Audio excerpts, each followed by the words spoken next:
अल्लाह ताला ने, अल्लाह के नबी ने किसी बेटे की परवरिश पर कोई अजर सवाब नहीं बताया।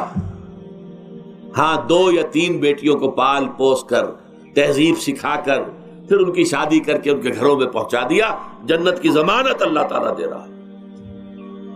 और सबसे बड़ी बात यह कि सबसे ज्यादा महबूब इंसान हबीबुल्लाह मोहम्मद है सल्लल्लाहु अलैहि वसल्लम। और मोहम्मद को अल्लाह ने बेटे नहीं दिए, दिए भी तो ले लिए, बेटियां दी, 4 बेटियां दी। और कितनी मोहब्बत करते थे मोहम्मद सल्लल्लाहु अलैहि वसल्लम की बेटियों से, खासतौर पर हजरत फातिमा से। वो तो आप सीरत में पढ़िए, कितनी मोहब्बत, किस कदर मोहब्बत। सबसे छोटी थी शायद इसलिए।